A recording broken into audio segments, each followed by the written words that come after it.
The arena was settling into that familiar mid-show lull. The audience was seated, popcorn in hand, expecting the standard commercial break transitions or a backstage interview to kill time. There was no electricity in the air, no buzzing rumors on social media, and absolutely no indication that the tectonic plates of the industry were about to shift. The dirt sheets had nothing.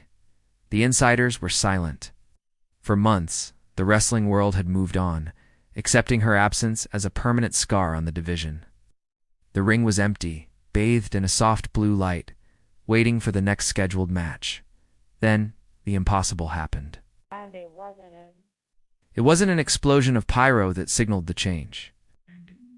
It was the darkness. A sudden, violent kill of the house lights that plunged 20,000 people into immediate, confused disorientation. For 3 seconds, there was total silence. Then, a single, distorted chord ripped through the PA systema, sounds so distinct, so loaded with history, that it triggered a primal recognition in every single person in the building. The reaction wasn't immediate cheering, it was a gasp. A collective, sharp intake of breath from 20,000 throats, followed instantly by a wall of noise that didn't sound like applause, it sounded like panic. The cameras shook not because of the operator, but because the floor of the stadium was physically vibrating from the sudden movement of the crowd leaping to their feet. When the spotlight finally snapped onto the stage, it didn't reveal a gimmick or a video package. It revealed a silhouette. She stood there, motionless, soaking in a deafening roar that felt less like a welcome and more like an earthquake. The commentary headsets were dead silent for a moment. The announcers, too stunned to even speak, paralyzed by the sheer impossibility of what they were seeing. As she took her first step out of the shadows and onto the ramp, the paralysis broke. The commentary team exploded, their voices cracking with genuine, unscripted disbelief. You could hear the headset audio peaking, the play-by-play announcers screaming, "It can't be. We were told she was gone. Look at the eyes. Look at the face." It was the sound of professional broadcasters losing their composure, reverting to the raw fandom of childhood. She walked with a terrifying calm, a controlled intensity that contrasted sharply with the pandemonium around her. She didn't smile. She didn't play to the crowd. She walked like an executioner arriving at the gallows. The camera cut to the fans in the front row, grown men with their hands on their heads, mouths agape, children jumping on chairs, signs being dropped to the floor. Inside the ring, the current champion, who had been waiting for a scheduled challenger, looked like they had seen a ghost. This wasn't acting. You could see the legitimate confusion in their eyes, the breakdown of the show as reality invaded the script. The champion retreated to the corner, clutching the belt not as a prize, but as a shield. The returning legend climbed the steel steps, not with the haste of an athlete, but with the weight of a queen, reclaiming a stolen throne. Every step was punctuated by the crowd chanting her name, a rhythmic, thundering acknowledgement of her legacy.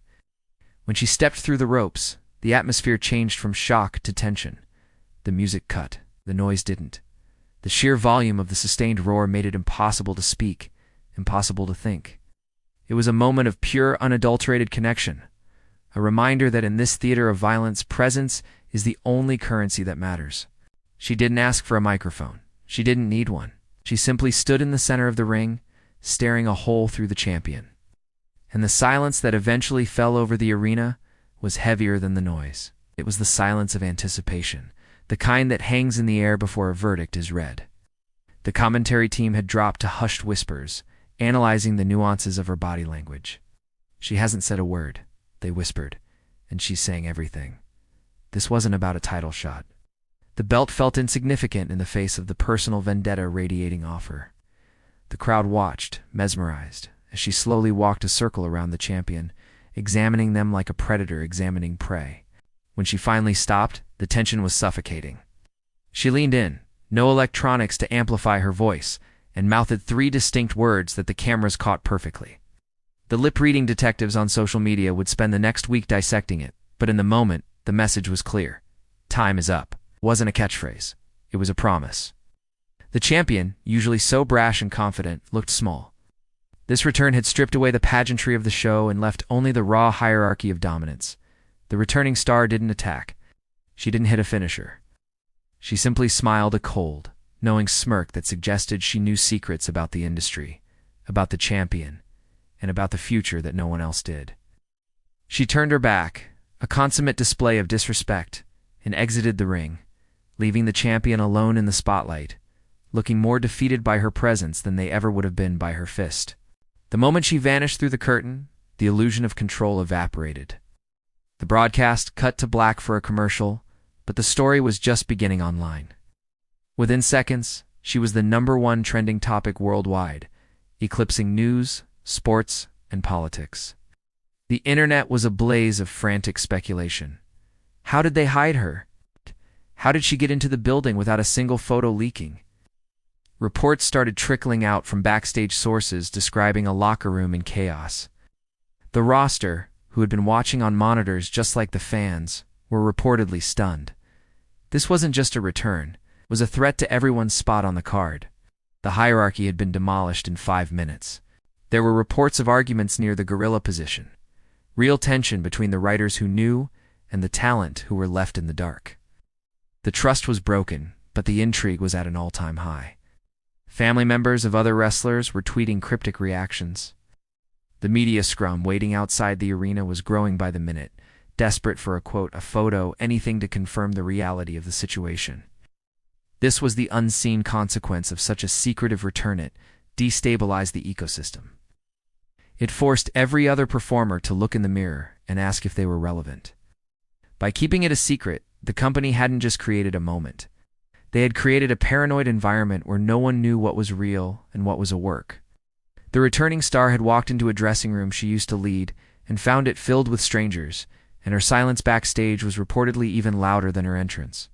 As the show went off the air, the true gravity of the night settled in. The fans filed out, drained of adrenaline, buzzing with the high that only wrestling can provide. But looking back at the footage, a darker narrative began to emerge. Upon rewatching the entrance, the smirk, and the exit, it became clear this wasn't the heroic return of a savior coming to rescue the division. We had all assumed that because we missed her, she was the hero.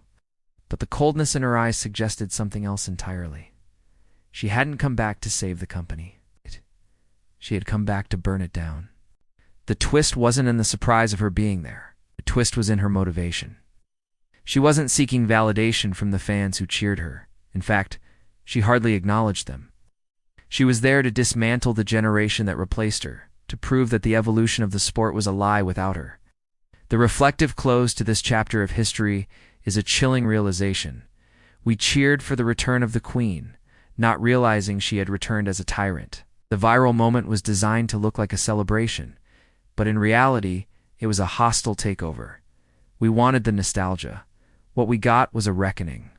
And as the copyright logo appeared on the screen, the lingering feeling wasn't joy, was a magnificent, suspenseful dread of what she was going to do next.